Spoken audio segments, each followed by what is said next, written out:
नमस्ते मेरे प्यारे दोस्तों। ये भगवान श्री रामकृष्ण परमहंस के पवित्र ग्रंथ वचनामृत का 36वां वीडियो है। इस वीडियो को हम शुरू करते हैं। परिच्छेद 82 सुरेंद्र के घर में महोत्सव, भाग 1 श्री युद्ध सुरेंद्र के बगीचे में। आज श्री रामकृष्ण सुरेंद्र के बगीचे में आए हैं। रविवार ज्येष्ठ कृष्ण 15 जून 1884। श्री रामकृष्ण आज सुबह 9 बजे से भक्तों के साथ आनंद मना रहे हैं। सुरेंद्र का बगीचा कलकत्ते के पास काकुड़गाछी गांव में है। उसके पास ही राम का बगीचा भी है, जिसमें करीब 6 महीने पहले श्री रामकृष्ण पधारे थे। आज सुरेंद्र के बगीचे में महोत्सव है। सुबह से ही संकीर्तन होने लगा है।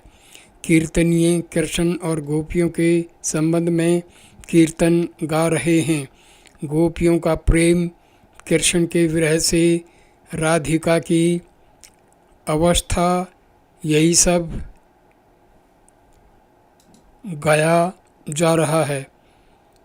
श्री रामकृष्ण को अक्षण अक्षण में भावावेश हो रहा है।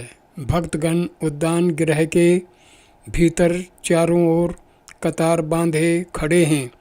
उद्यान गृह में जो कमरा सबसे बड़ा है, उसी में कीर्तन हो रहा है। जमीन पर सफ़ेद चादर बिछी हुई है। जगह जगह पर तकिए भी लगे हैं। इस कमरे के पूर्व और पश्चिम और एक एक कमरा और उत्तर और दक्षिण और बरामदे हैं। उद्यान गृह के सामने अर्थात दक्षिण की ओर एक तालाब है। पक्का घाट भी बंधा हुआ है। गृह और तालाब के बीच से पूर्व पश्चिम की ओर रास्ता है। रास्ते के दोनों तरफ फूल और क्रोटन आदि के पेड़ लगे हैं। उद्यान गृह के पूर्व तरफ से उत्तर के फाटक तक एक और रास्ता गया है। उसके भी दोनों ओर अनेक प्रकार की फूल पत्तियों के पेड़ लगे हैं। फाटक के पास और रास्ते के पूर्व और एक और तालाब है। उसमें भी पक्का घाट है। यहाँ गांव के साधारण आदमी नहाया करते हैं और पीने के लिए पानी भी इसी से ले जाते हैं। उद्यान गृह के पश्चिम की ओर भी रास्ता है। उसके दक्षिण पश्चिम में रंधनागार है। आज यहाँ खूब धूम है। यहाँ श्री रामकृष्ण और भक्तों की सेवा होगी। सुरेश और राम प्रत्येक समय सब तरह की देखभाल कर रहे हैं। उद्यान गृह के बरामदे में भी भक्तों का समावेश हुआ है। कोई अकेले, कोई मित्रों के साथ उपयुक्त तालाब के किनारे टहल रहे हैं। कोई बंधे घाट पर जाकर थोड़ी देर के लिए विश्राम कर रहे हैं। संकीर्तन हो रहा है। संकीर्तन वाले कमरे में बहुत से भक्त एकत्रित हुए हैं। भवनाथ, निरंजन, राखाल, सुरेंद्र, राम मास्टर, महिमा चरण और मणिमलिक आदि कितने ही भक्त आए हैं। बहुत से ब्राह्मण भक्त भी उपस्थित हैं। कृष्ण लीला गाई जा रही है। कीर्तनिया पहले गौरचंद्रिका गा रहा है। गौरांग ने संन्यास धारण किया है। वे कृष्ण के प्रेम में पागल हो गए हैं। उन्हें देखकर नवद्वीप की भक्त मंडली विलाप कर रही है। यही गीत कीर्तनिया गा रहा है। श्री रामकृष्ण को भावावेश है। एकाएक खड़े होकर बड़े ही करुणापूर्ण स्वरों में एक पद गाने लगे। सखी तुम मेरे प्राण वल्लभ को मेरे पास ले आ, या मुझे ही वहीं छोड़ आ। श्री रामकृष्ण को राधिका का भाव हो गया है। ये बातें कहते ही उनकी जबान रुक गई, देह निस्पंद हो गई और आंखें अर्धनिमीलित रह गई।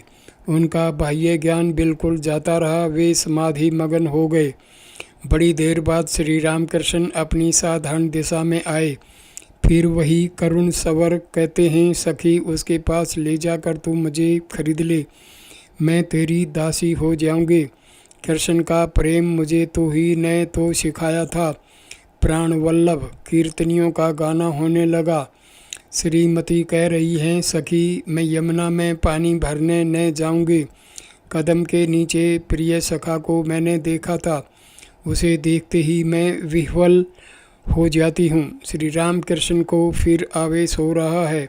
दीर्घ श्वास छोड़कर कातर भाव से कह रहे हैं, आहा आहा कीर्तन हो रहा है। श्री राधा की उक्ति, कीर्तन का भाव, संग सुख की लालसा से मैं उनके शीतल अंग का निरीक्षण किया करती हूँ। माना कि वह तुम लोगों का है, परंतु मुझे उसके दर्शन भी तो एक बार करा दो। वह भूषणों का आभूषण जब चला गया तब ये भूषण किस काम के रहे। मेरे सुदिन चले गए, ये दुर्दिन आए हैं। दुर्दशा के दिनों के आते कुछ देर भी न लगी। सखी मैं डूब मरूंगी। भला कह तो सही, कन्हैया जैसे गुनाहगार को मैं किसे दे आऊं। परंतु देख राधा की देह को जला न देना, पानी में भी उसे प्रवाहित न करना। वह कृष्ण के विलास की देह है, उसे तमाल की ही डाल पर रखना, क्योंकि कृष्ण भी काले हैं और तमाल की डाली भी काली है। श्री राधा की मूर्छित दिशा का वर्णन। श्री राधा मूर्छित हो गई, ज्ञान जाता रहा। जीवन की संगिनी ने आंखें भी मूंद ली। कोई सखी उनकी देह में चंदन लगाती है, कोई दुख के आंसू बहा रही है, कोई उसके मुंह पर जल सिंचन भी करती है। उन्हें मूर्छित देख सखियां कृष्ण का नाम ले रही हैं। कृष्ण का नाम सुन उन्हें चेतना हो आई। तमाल देखकर वे सोचती हैं कि कई कृष्ण तो सामने आकर नहीं खड़े हो गए। सखियों ने सलाह करके मथुरा में कृष्ण के पास एक दूती को भेजा। समवयस्क किसी मथुरा निवासिनी से उसका परिचय हो गया। गोपियों की दूती ने कहा, मुझे बुलाना नहीं होगा, वह आप ही आ जाएंगे। जहाँ पर कृष्ण ने वहीं मथुरा निवासिनी के साथ वह दूती जा रही है। वह रास्ते में विकल हो रोकर कृष्ण को पुकार रही है, हे गोपियों के जीवनाधार तुम कहाँ हो? प्राण वल्लभ राधा वल्लभ लज्जा निवारण हरि, एक बार तो दर्शन दे दो। मैंने बड़ा गौरव करके इन लोगों से कहा है कि तुम आप ही मिलोगे। गाना। मधुपुर की नागरी हंसकर कहती है, एक गोकुल की गोप कुमारी, 7वें द्वार के उस पार राजा रहते हैं, क्या तू वहाँ तक जाएगी? और तू जाएगी भी कैसे? तेरी हिम्मत देखकर तो मुझे लाज आती है। उसकी ये बातें सुनकर दूती दुखित हो कृष्ण को पुकारने लगी, हे गोपियों के जीवन, हे नागर, हाय तुम कहाँ हो? जीवन दे दासी के प्राणों की रक्षा कर। हे गोपियों के जीवन, तुम कहाँ हो? इतना सुनते ही श्री राम कृष्ण समाधि मगन हो गए। अंत में कीर्तनिये ऊंचे स्वर से कीर्तन गाने लगे। श्री राम कृष्ण फिर खड़े हो गए। समाधि मगन कुछ होश आने पर अस्पष्ट स्वरों में कह रहे हैं, कीटन कीटन कृष्ण कृष्ण, भाव में भरपूर मगन हैं, पूरा नाम उच्चारण नहीं कर सकते। राधा कृष्ण का मिलन गीत कीर्तनिये गा रहे हैं, श्री राम कृष्ण भी गाते हैं। राधा खड़ी है, अंग झुकाए हुए श्याम के बाईं ओर, मानो तमाल को घेर कर। अब नाम कीर्तन होने लगा। खोल कर ताल लेकर अब कीर्तनिये एक साथ गाने लगे। भक्तगण पागल से हो गए। श्री राम कृष्ण नृत्य कर रहे हैं, उन्हें घेर कर भक्तगण भी आनंद से नाच रहे हैं। सब लोग जय राधे गोविंद, जय राधे गोविंद कह रहे हैं। कीर्तन हो जाने पर श्री राम कृष्ण ने जरा देर के लिए आसन ग्रहण किया। इसी समय निरंजन आए और श्री राम कृष्ण को भूमिष्ठ हो प्रणाम किया। श्री राम कृष्ण उन्हें देखकर ही खड़े हो गए। आनंद से श्री राम कृष्ण की आंखें उज्ज्वल हो गई। कहा, तू आ गया? मास्टर से देखो, यह लड़का बड़ा सरल है। सरलता पूर्व जन्मार्जित बहुत बड़ी तपस्या का फल है। कपटाचार, पटवारी बुद्धि, इन सब के रहते ईश्वर प्राप्ति नहीं होती। देखो नहीं, ईश्वर उसी वंश में अवतार लेते हैं जहाँ सरलता पाई जाती है। दशरथ कितने सरल थे, नंद श्री कृष्ण के पिता कितने सरल थे। अब भी आदमी कहते हैं आह कैसा सरल है, मानो नंद घोष हो निरंजन से। देख तेरे मुंह पर स्याही आ गई है, तू ऑफिस का काम करता है न, इसलिए ऑफिस में हिसाब किताब करना पड़ता होगा, और भी कितने ही तरह के काम होंगे, सब समय सोचना पड़ता होगा। संसारी आदमी जिस तरह नौकरी करते हैं तू भी वैसा ही करता है, परंतु कुछ भेद है। तूने अपनी माँ के लिए नौकरी की है, माँ गुरु है, ब्रह्ममयी की मूर्ति है। अगर बीवी और बच्चों के लिए तू नौकरी करता तो मैं कहता तुझे धिक्कार है, 100 बार धिक्कार है। मणि मल्लिक से देखो यह लड़का बड़ा सरल है, परंतु आजकल कुछ झूठ बोलने लगा है, यही इतना दोष है। उस दिन कह गया आऊँगा, परंतु फिर नहीं आया। निरंजन से इसी पर रखाल कहता था, अडेदाह में आकर तूने क्यों नहीं भेंट की? निरंजन, मैं अडेदाह में बस 2 दिनों के लिए आया था। श्री रामकृष्ण निरंजन से, ये हेडमास्टर है, तुझसे मिलने गए थे, मैंने भेजा था। मास्टर से, क्या उस दिन बाबूराम को मेरे पास तुमने भेजा था?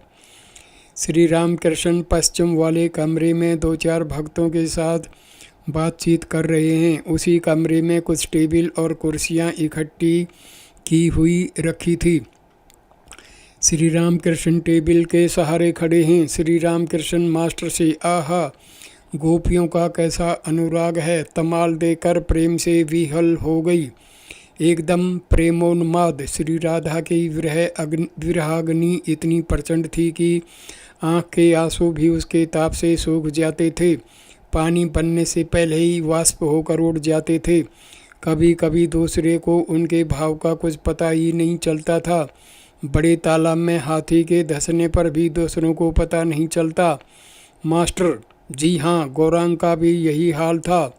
वन देखकर उन्होंने उसे वृंदावन सोचा था और समुद्र देखकर यमुना।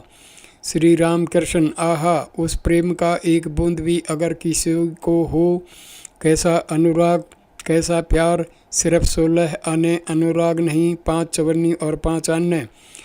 प्रेमोन्माद इसी का नाम है। बात यह है कि उन्हें प्यार करना चाहिए। तो फिर तुम चाहो जिस मार्ग पर रहो, साकार पर ही विश्वास करो या निराकार पर।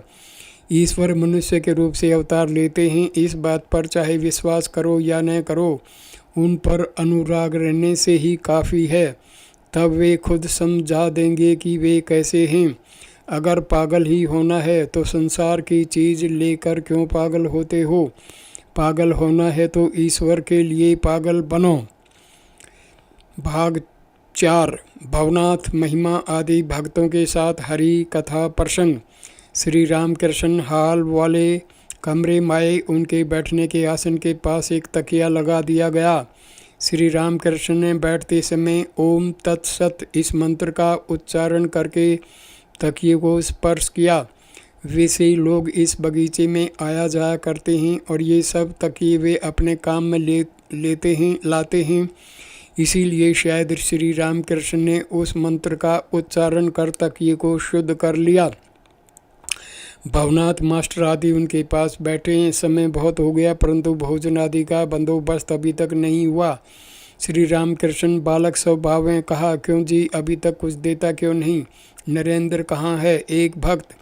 श्री रामकृष्ण के प्रति हास्य महाराज अध्यक्ष राम बाबू हैं, वे ही सब देखभाल करते हैं। सब हंसते हैं।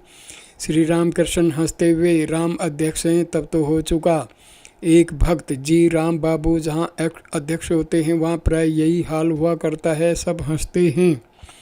श्री रामकृष्ण भक्तों से, सुरेंद्र कहाँ है? आहा सुरेंद्र का स्वभाव बहुत ही अच्छा हो गया है, बड़ा स्पष्ट वक्ता है, बोलते समय किसी से दबता नहीं और देखो मुक्त हस्त भी है। कोई उसके पास सहायता के लिए जाता है तो उसे खाली हाथ नहीं लौटाता। मास्टर से, तुम भगवान दास के पास गए थे, उनके बारे में क्या राय है? मास्टर जी, मैं कालना गया था। भगवान दास बहुत वृद्ध हो गए हैं। रात में भेंट हुई थी। जाजम पर लेटे हुए थे। एक आदमी प्रसाद ले आया और खिलाने लगा। जोर से बोलने पर सुनते हैं। आपका नाम सुनकर कहने लगे, तुम लोगों को अब क्या चिंता है? उस घर में नाम ब्रह्म की पूजा होती है।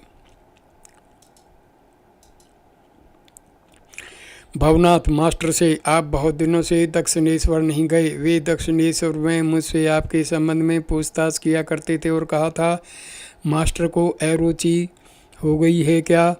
यह कहकर भवनाथ हंसने लगे। श्री रामकृष्ण दोनों की बातचीत सुन रहे थे। फिर मास्टर की ओर स्नेहपूर्ण दृष्टि से देखकर बोले, क्यों जी, बहुत दिनों तक तुम वहाँ गए क्यों नहीं। मास्टर इसका कुछ जवाब नहीं दे सके। इस समय महिमाचरण आ पहुँचे। महिमाचरण काशीपुर में रहते हैं। श्री रामकृष्ण पर इनकी बड़ी भक्ति है और सर्वदा ये दक्षिणेश्वर आया जाया करते हैं। ब्राह्मण के लड़के हैं, कुछ पैतृक संपत्ति भी है, स्वाधीन रहते हैं, किसी की नौकरी नहीं करते, सारे इसमें शास्त्राध्ययन और शास्त्र ईश्वर चिंतन किया करते हैं। कुछ पांडित्य भी है, अंग्रेजी और संस्कृत के बहुत से ग्रंथों का अध्ययन किया है। श्री रामकृष्ण से हास्य महिमाचरण से, यह क्या, यहाँ तो जहाज आ गया, सब हंसते हैं। इन सब स्थानों में तो डोंगे ही आ सकते हैं, यह तो एकदम जहाज आ गया, सब हंसे। परंतु एक बात है, यह ऐसा आषाढ़ का महीना है, सब हंसते हैं। महिमाचरण के साथ कितनी ही तरह की बातें हो रही हैं। श्री रामकृष्ण महिमा के प्रति, अच्छा बताओ, लोगों को खिलाना एक तरह से उन्हीं की सेवा नहीं है। सब जीवों के भीतर वे अग्नि के रूप से विराजमान हैं। खिलाना अर्थात उनमें आहुति देना, परंतु इसलिए बुरे आदमी को नहीं खिलाना चाहिए। ऐसे आदमी जिन्होंने व्यभिचार आदि महापातक किया हो, घोर विषयासक्त आदमी जहाँ बैठकर भोजन करते हैं वहाँ 7 हाथ तक की मिट्टी अपवित्र हो जाती है। हृदय ने सिउड़ में एक बार कुछ आदमियों को भोजन कराया था, उनमें अधिकांश मनुष्य बुरे थे। मैंने कहा, देख हृदय, उन्हें अगर तू खिलाएगा तो मैं तेरे घर एक क्षण भी न ठहरूंगा। महिमा से, अच्छा, मैंने सुना है पहले लोगों को तुम बहुत खिलाते पिलाते थे, अब शायद खर्च बढ़ गया, सब हंसते हैं। भाग 5। ब्राह्मण भक्तों के संग में अहंकार दर्शन का लक्षण। अब पत्तल पड़ रहे हैं। दक्षिण वाले बरामदे में श्री रामकृष्ण महिमाचरण से कह रहे हैं, तुम एक बार जाओ, देखो वे सब क्या कर रहे हैं, और तुमसे मैं कह नहीं सकता, परंतु जी में आ जाए तो परोस भी देना। सामान ले आया जाए, परोसने की बात तो तब है। यह कहकर महिमाचरण लंबे डग से दालान की ओर चले गए। फिर कुछ देर बाद लौट कर आ गए। श्री रामकृष्ण भक्तों के साथ आनंद पूर्वक भोजन कर रहे हैं। भोजन के पश्चात घर में आकर विश्राम करने लगे। भक्तगण भी दक्षिण वाले तालाब में हाथ मुंह धोकर पान खाते हुए फिर श्री रामकृष्ण के पास आ गए। सबने आसन ग्रहण किया। 2 बजे के बाद प्रताप आए। ये एक ब्राह्मण भक्त हैं। आकर श्री रामकृष्ण को नमस्कार किया। श्री रामकृष्ण ने भी सिर झुकाकर नमस्कार किया। प्रताप के साथ बहुत सी बातें हो रही हैं। प्रताप, मैं दार्जिलिंग गया था श्री रामकृष्ण, परंतु तुम्हारा शरीर उतना सुधर नहीं पाया, जान पड़ता है कोई बीमारी हो गई है। प्रताप जी, केशव को जो बीमारी थी वही मुझे भी है, उन्हें भी यही बीमारी थी। केशव की दूसरी बातें होने लगी। प्रताप कहने लगे, केशव का वैराग्य उनके बचपन से ही जाहिर हो रहा था। उन्हें खेलते कूदते हुए लोगों ने बहुत कम देखा है। हिंदू कॉलेज में पढ़ते थे, उसी में सतेंद्र के साथ उनकी बड़ी मित्रता हो गई और उसी कारण श्रीयुत देवेंद्र नाथ ठाकुर से उनकी मुलाकात हुई। केशव में दोनों बातें थी, योग भी और भक्ति भी। कभी कभी उनमें भक्ति का इतना उद्रेक होता था कि वे मूर्छित हो जाते थे। गृहस्थों में धर्म लाना उनके जीवन का प्रधान उद्देश्य था। महाराष्ट्र देश की एक स्त्री के संबंध में बातचीत होने लगी। प्रताप, हमारे देश की कुछ महिलाएं विलायत गई थी। महाराष्ट्र देश की एक महिला विलायत गई थी। वे खूब पंडिता हैं, परंतु ईसाई हो गई हैं। आपने क्या उनका नाम सुना है? श्री रामकृष्ण, नहीं, परंतु तुम्हारे मुख से जैसा सुन रहा हूँ, इसे जान पड़ता है उसे प्रसिद्धि तथा सम्मान प्राप्ति की इच्छा है। इस तरह का अहंकार अच्छा नहीं। मैंने किया, यह अज्ञान से होता है। हे ईश्वर, तुम्ही ने ऐसा किया, यही ज्ञान है। ईश्वर ही करता है और सब अकर्ता। मैं करने से कितनी दुर्गति होती है, इसका ज्ञान बछड़े की अवस्था सोचने पर हो जाता है। बछड़ा हम्मा हम्मा मैं किया करता है, उसकी दुर्गति देखो। बड़ा होने पर उसे सुबह से शाम तक हल जोतना पड़ता है, चाहे धूप हो चाहे वृष्टि। कभी कसाई के हाथ आ गया कि उसने उसकी बिल्कुल ही सफाई कर दी। मांस लोगों के पेट में चला गया और चमड़े के जूते बने। आदमी उन पर पैर रखकर चलता है, इतने पर भी दुर्गति की इति नहीं होती। चमड़े से जंगी ढोल मढ़े गए और लकड़ी से लगातार वह पीटा जाने लगा। अंत में आंतड़ियों को लेकर तांत बनाई गई। जब धनिये के धनवे में लगा दी जाती हैं और वह रुई धनता है, तब वह तू कहने लगता है। तब हम्मा हम्मा नहीं कहता। जब तू कहता है तब कहीं निस्तार पाता है, तब मुक्ति होती है। कर्म क्षेत्र में फिर नहीं आना पड़ता। जीव भी जब कहता है, हे ईश्वर मैं करता नहीं हूँ, करता तुम हो, मैं यंत्र मात्र हूँ, यंत्री तुम हो तुम, तब जीव संसार यंत्रणाओं से मुक्ति पाता है, तभी उसकी मुक्ति होती है। फिर इस कर्म क्षेत्र में उसे नहीं आना पड़ता। एक भक्त जीव का अहंकार कैसे दूर हो? श्री रामकृष्ण, ईश्वर के दर्शन के बिना अहंकार दूर नहीं होता। यदि किसी का अहंकार मिट गया हो तो उसे अवश्य ही ईश्वर के दर्शन हुए होंगे। भक्त महाराज की इस तरह समझ में आए कि ईश्वर के दर्शन हो चुके हैं।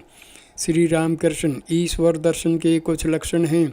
श्रीमद् भागवत में कहा है, जिस आदमी को ईश्वर के दर्शन हुए हैं उसके 4 लक्षण हैं, बालवत, पिशाचवत, जड़वत तथा उन्मत्तवत। जिसे ईश्वर के दर्शन हुए होंगे उसका स्वभाव बालक की तरह हो जाएगा।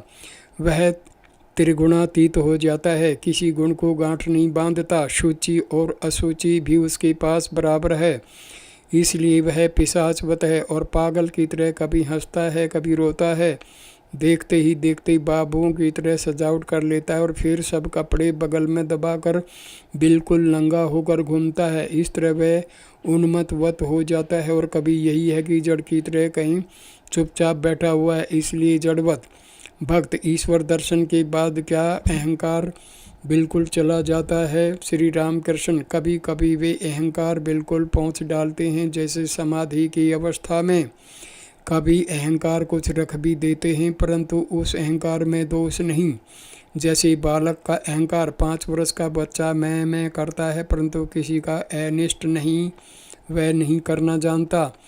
पारस पत्थर के छू जाने पर लोहा भी सोना हो जाता है। लोहे की तलवार सोने की तलवार हो जाती है, परंतु तलवार का आकार मात्र रह जाता है, वह किसी का अनिष्ट नहीं कर सकती। भाग 6, जीवन का उद्देश्य कर्म अथवा ईश्वर लाभ। श्री रामकृष्ण, प्रताप से तुम विलायत गए थे, वहाँ क्या देखा? प्रताप, आप जिसे कांचन कहते हैं, विलायत के आदमी उसी की पूजा करते हैं, परंतु कोई अच्छे अनासक्त मनुष्य भी हैं। यूँ तो आदि से अंत तक सब रजोगुण की ही महिमा है। अमेरिका में भी मैंने यही देखा।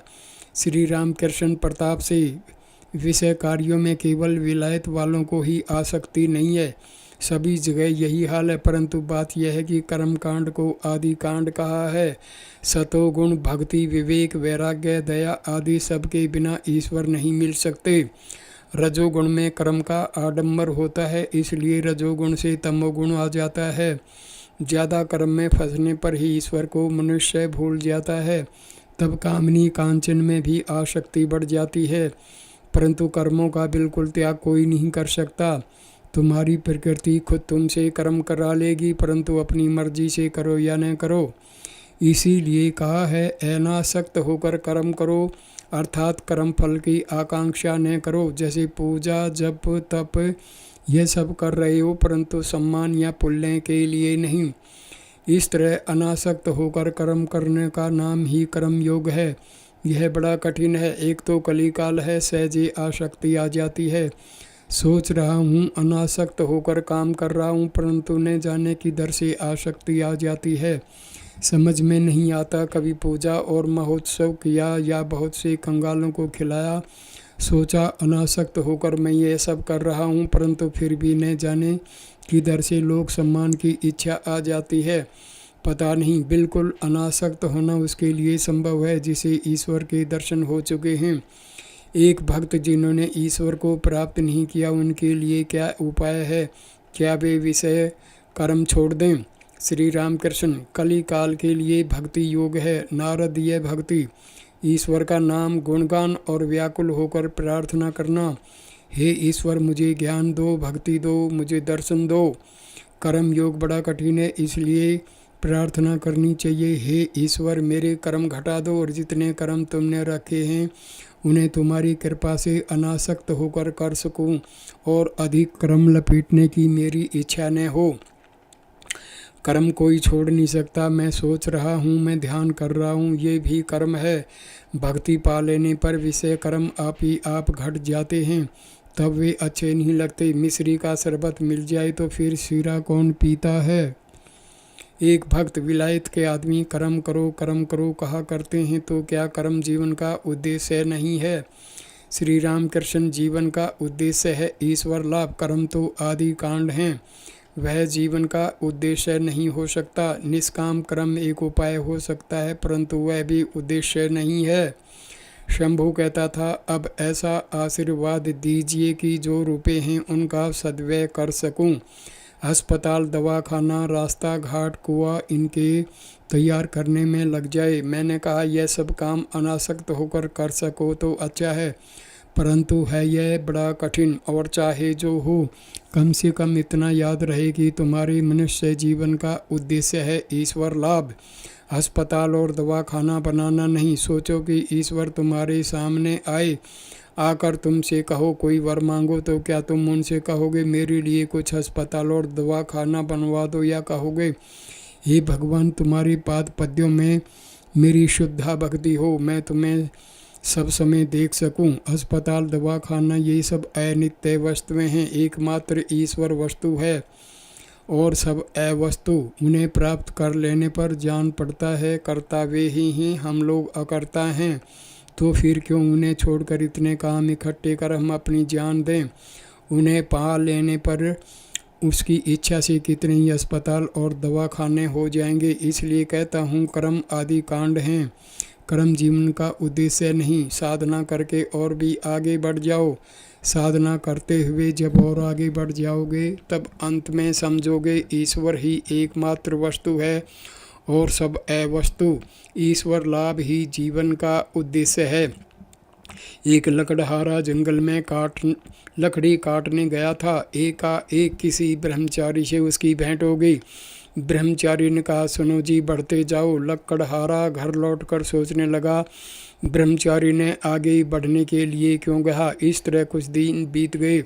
एक दिन वह बैठा हुआ था, एकाएक ब्रह्मचारी की बात याद आ गई। तब उसने मन ही मन कहा, मैं आज और भी आगे बढ़ जाऊंगा। वन में और भी आगे चलकर उसने देखा, चंदन के हजारों पेड़ थे। तब मारे आनंद के लोटपोट हो गया।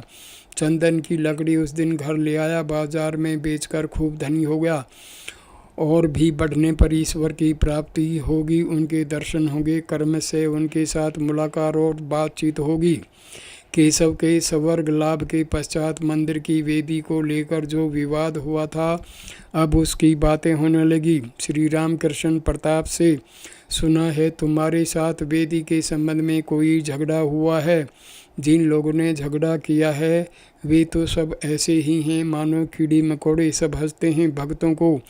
देखो प्रताप और अमृत ये सब संकीर्तन बजते हैं, और दूसरे आदमियों को देखो उनमें कोई आवाज़ ही नहीं है, सब हंसते हैं। प्रताप महाराज बजने की बात अगर आपने चलाई तो आम की गुठली भी तो बजती है। भाग 7 श्री रामकृष्ण प्रताप से। देखो तुम्हारे ब्राह्मण समाज का लेक्चर सुनकर आदमी का भाव आसानी से ताड़ लिया जाता है। मुझे एक हरि सभा में ले गए थे। आचार्य थे एक पंडित, नाम समाध्यायी था। कहा, ईश्वर नीरस हैं, हमें अपने प्रेम और भक्ति से उन्हें सरस कर लेना चाहिए। यह बात सुनकर मैं तो दंग रह गया। तब एक कहानी याद आ गई। एक लड़के ने कहा था, मेरे मामा के यहाँ बहुत से घोड़े हैं, गौशाला भरे। अब सोचो, अगर गौशाला है तो वहाँ गौं का रहना ही संभव है, घोड़ों का नहीं। इस तरह की असंबद्ध बातें सुनकर आदमी क्या सोचता है, यही कि घोड़े सोड़े कहीं कुछ नहीं है, सब हंसते हैं। एक भक्त घोड़े तो हैं ही नहीं, गौवें भी नहीं हैं, सब हंसते हैं। श्री रामकृष्ण देखो ने जो रस स्वरूप हैं उन्हें कहता है निरस। इससे यही समझ में आता है कि ईश्वर क्या चीज़ है, उन्हें कभी अनुभव भी नहीं किया। मैं करता मेरा घर अज्ञान, जीवन का उद्देश्य डुबकी लगाना। श्री रामकृष्ण प्रताप से देखो तुमसे कहता हूँ, तुम पढ़े लिखे बुद्धिमान और गंभीर हो। केशव और तुम मानो गौरांग और नित्यानंद दोनों भाई थे। लेक्चर देना, तर्क झाड़ना, वाद विवाद, यह सब तो खूब हुआ। क्या तुम्हें ये सब अब भी अच्छे लगते हैं? अब सब मन समेट कर ईश्वर पर लगाओ, अपने को अब ईश्वर में उत्सर्ग कर दो। प्रताप जी हाँ, इसमें क्या संदेह है, यही करना चाहिए। परंतु यह सब जो मैं कर रहा हूँ उनके केशव के नाम की रक्षा के लिए ही कर रहा हूँ। श्री रामकृष्ण हंसकर, तुमने कहा तो है कि उनके नाम की रक्षा के लिए सब कुछ कर रहे हो, परंतु कुछ दिन बाद यह भाव भी न रह जाएगा। एक कहानी सुनो। किसी आदमी का घर पहाड़ पर था। घर क्या कुटिया थी, बड़ी मेहनत करके उसने बनाया था। कुछ दिन बाद एक बहुत बड़ा तूफान आया, कुटिया हिलने लगी। तब उसे बचाने के लिए उस आदमी को बड़ी चिंता हुई। उसने कहा, हे पवन देव, देखो महाराज घर न तोड़िएगा। पवन देव क्यों सुनने लगे, कुटिया चरचराने लगी। तब उस आदमी ने एक उपाय सोच निकाला। उसे याद आ गया कि हनुमान जी पवन देव के लड़के हैं। बस घबराया हुआ वह कहने लगा, दोहाई है, घर ने तोड़िएगा, दोहाई है, हनुमान जी का घर है। कितने ही बार उसने कहा, हनुमान जी का घर है, हनुमान जी का घर है, पर इससे कोई लाभ नहीं हुआ। तब कहने लगा, महाराज लक्ष्मण जी का घर है, लक्ष्मण जी का, इससे भी कुछ हल नहीं हुआ। तब कहा, सुनो, यह श्री रामचंद्र का घर है, देखो महाराज इसे अब न तोड़िए, दोहाई है जय राम जी की, इससे भी कुछ नहीं हुआ। घर चराता हुआ टूटने लगा। तब जान बचाने की फिक्र हुई, वह घर से निकल आया। निकलते समय कहा, धत तेरे घर की प्रताप से केशव के नाम की रक्षा तुम्हें न करनी होगी। जो कुछ हुआ है समझना उन्हीं की इच्छा से हुआ है, उनकी इच्छा से हुआ और उनकी इच्छा से जा रहा है। तुम क्या कर सकते हो? तुम्हारा इसमें कर्तव्य है कि ईश्वर पर सम्मान लगाओ, उनके प्रेम के समुद्र में कूद पड़ो। ये कहकर श्री रामकृष्ण अपने मधुर कंठ से गाने लगे, हे मन रूप के समुद्र में तुम डूब जा, तलातल और पाताल तक में जब खोज करेगा तब वह प्रेम रतन तेरे हाथ लगेगा। प्रताप से गाना सुना, लेक्चर और झगड़ा यह सब तो बहुत हो चुका। अब डुबकी लगाओ और इस समुद्र से डूबने से फिर मरने का भय न रह जाएगा। यह तो अमृत का समुद्र है। यह न सोचना कि इससे आदमी का दिमाग बिगड़ जाता है। यह न सोचना कि ज़्यादा ईश्वर ईश्वर करने से आदमी पागल हो जाता है। मैंने नरेंद्र से कहा था, प्रताप महाराज, नरेंद्र कौन? श्री रामकृष्ण है एक लड़का। मैंने नरेंद्र से कहा था, ईश्वर रस का समुद्र है, क्या तेरी इच्छा इस रस के समुद्र में डुबकी लगाने की नहीं होती? अच्छा सोच, एक नांद से रस है और तू मक्खी हो गया है तो क्या बैठकर रस पिएगा? नरेंद्र ने कहा, मैं नांद के किनारे पर बैठकर रस पीऊँगा। मैंने पूछा, क्यों, किनारे पर क्यों बैठेगा? उसने कहा, ज़्यादा बढ़ जाऊँगा तो डूब जाऊँगा और जान से भी हाथ धोना होगा। तब मैंने कहा, बेटा सच्चिदानंद समुद्र में वह भय नहीं है, वह तो समुद्र अमृत का समुद्र है, उसमें डुबकी लगाने से मृत्यु का भय नहीं है, आदमी अमर हो जाता है। ईश्वर के लिए पागल होने से आदमी का सिर बिगड़ नहीं जाता। भक्तों से मैं और मेरा इसे अज्ञान कहते हैं। रासमणि ने काली मंदिर की प्रतिष्ठा की है, यही बात लोग कहते हैं। कोई यह नहीं कहता कि ईश्वर ने किया है, ब्राह्मण समाज अमुक आदमी ने तैयार किया, यही लोग कहेंगे। कोई यह नहीं कहेगा कि ईश्वर की इच्छा से ये हुआ है। मैंने कहा, यह अज्ञान है। हे ईश्वर, तुम करता हो, मैं अकर्ता, तुम यंत्री हो, मैं यंत्र, यह ज्ञान है। हे ईश्वर, मेरा कुछ भी नहीं है, न यह मंदिर मेरा है, न यह काली बाड़ी, नहीं यह समाज, ये सब तुम्हारी चीज़ें हैं। यह स्त्री पुत्र परिवार कुछ भी मेरा नहीं, सब तुम्हारी चीज़ें हैं। इसी का नाम ज्ञान है। मेरी वस्तु कहकर उन सब चीज़ों को प्यार करना ही माया है। सबको प्यार करने का नाम दिया है। मैं केवल ब्राह्मण समाज के आदमियों को प्यार करता हूँ या अपने परिवार के मनुष्यों को, यह माया है। केवल देश के आदमियों को प्यार करता हूँ, यह माया है। सब देशों के मनुष्यों को प्यार करना, सब धर्मों के लोगों को प्यार करना, यह दया से होता है, भक्ति से होता है। माया से आदमी बन जाता है, ईश्वर से विमुख हो जाता है। दया से ईश्वर की प्राप्ति होती है। सुखदेव नारद में दया थी। भाग 8वां। ब्राह्मण समाज और कामिनी कांचन प्रताप। महाराज, जो लोग आपके पास आते हैं, क्या कर्म से उनकी उन्नति हो रही है? श्री रामकृष्ण, मैं कहता हूँ संसार करने में दोष क्या है, परंतु संसार में दासी की तरह रहो। दासी अपने मालिक के मकान को कहती है हमारा मकान, परंतु उसका अपना मकान कहाँ किसी गांव में होता है। मुख से तो वह मालिक के मकान को कहती है हमारा घर, परंतु मन ही मन जानती है कि वह उसका घर नहीं, उसका घर एक दूसरे गांव में है। और मालिक के लड़के को सेती है और कहती है मेरा हरी बड़ा बदमाश हो गया, मेरे हरी को मिठाई पसंद नहीं आती। मेरा हरी वह मुख से ही कहती है, मन ही मन जानती है हरी मेरा लड़का नहीं, मालिक का लड़का है। इसीलिए तो जो लोग आते हैं उनसे कहता हूँ संसार में रहो, इसमें दोष नहीं, परंतु मन ईश्वर पर रखो। समझना कि घर द्वार संसार परिवार तुम्हारे नहीं हैं, ये सब ईश्वर के हैं। समझना कि तुम्हारा घर ईश्वर के यहाँ है।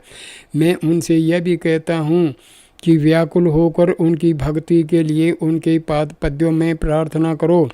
विलायत की बात फिर होने लगी। एक भक्त ने कहा महाराज, आजकल विलायत के विद्वान लोग सुना है ईश्वर का अस्तित्व नहीं मानते।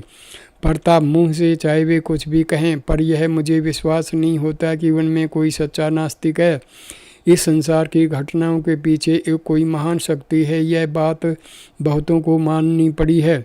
श्री राम कृष्ण तो वश हो गया, शक्ति तो मानते हैं न, तो नास्तिक फिर क्यों हैं? प्रताप, इसके अतिरिक्त यूरोप के पंडित मॉरल गवर्नमेंट, सत्कर्मों का पुरस्कार और पाप का दंड इस संसार में होता है, यह बात भी मानते हैं। बड़ी देर तक बातचीत होने के बाद प्रताप चलने के लिए उठे। श्री रामकृष्ण, प्रताप से तो मैं और क्या कहूँ, केवल इतना कहता हूँ कि अब वाद विवाद के बीच में न पड़ो। एक बात और, कामिनी कांचन ही मनुष्य को ईश्वर से विमुख करते हैं, उस ओर नहीं जाने देते। देखो न, अपनी स्त्री की सब लोग बड़ाई करते हैं, सब हंसते हैं, चाहे वो अच्छी हो या खराब। अगर पूछो क्यों जी तुम्हारी स्त्री कैसी है, तो उसी समय जवाब मिलता है जी बहुत अच्छी है। प्रताप, तो मैं अब चलता हूँ। प्रताप चले गए। श्री रामकृष्ण की अमृतमयी कामिनी और कांचन के त्याग की बात समाप्त नहीं हुई। सुरेंद्र के बगीचे के पेड़ और उनकी पत्तियां दक्षिणी हवा की झोंकों में झूम रही थी तथा मृदुल मरमर शब्द सुना रही थी। बातें उसी मरमर शब्द के साथ मिल गई। भक्तों के हृदय में एक बार धक्का लगाकर अनंत आकाश में विलीन हो गई। कुछ देर बाद श्रीयुत मणिलाल मल्लिक ने श्री रामकृष्ण से कहा महाराज, आप दक्षिणेश्वर चलिए, आज वहाँ केशव सेन की माँ और उनके घर की स्त्रियाँ आपके दर्शनों के लिए आएंगी। आपको वहाँ न पाकर संभव है वे दुखित हो वहाँ से लौट जाएं। केशव को शरीर छोड़े कई महीने हो गए हैं। उनकी वृद्ध माता और घर की स्त्रियां श्री रामकृष्ण को बहुत दिनों से न देखने के कारण आज दक्षिणेश्वर में उनके दर्शन करने जाएंगी। श्री रामकृष्ण, मणि मल्लिक से ठहरो बाबू, एक तो मेरी आंखें नहीं लगी, जल्दबाजी इतनी न कर सकूंगा। वे गई हैं तो क्या किया जाए, वहाँ वे लोग बगीचे में टहलेंगी, आनंद मनाएंगी। कुछ देर विश्राम करके श्री रामकृष्ण दक्षिणेश्वर चले जाते इसमें सुरेंद्र की कल्याण कामना करते हैं। सब कमरों में एक बार जाते हैं और मृदु स्वर से नामोच्चार कर रहे हैं। कुछ अधूरा न रखेंगे, इसीलिए खड़े हुए कह रहे हैं मैंने उस समय पूड़ी नहीं खाई, थोड़ी सी ले आओ। बिल्कुल जरा ही लेकर खा रहे हैं और कह रहे हैं इसके बहुत से अर्थ हैं। पूड़ी नहीं खाई, यह याद आएगा तो फिर आने की इच्छा होगी। सब हंसते हैं। मणि मल्लिक, सहज से अच्छा तो था, हम लोग भी आते। भक्त मंडली हंस रही है। मैं इस वीडियो को यहीं पर विराम देता हूँ। अगला 37वां वीडियो परिच्छेद 83 निष्काम भक्ति दक्षिणेश्वर मंदिर में भक्तों के संग में हम बनाएंगे। धन्यवाद मेरे दोस्तों, ये वीडियो देखने के लिए। नमस्कार, नमस्ते।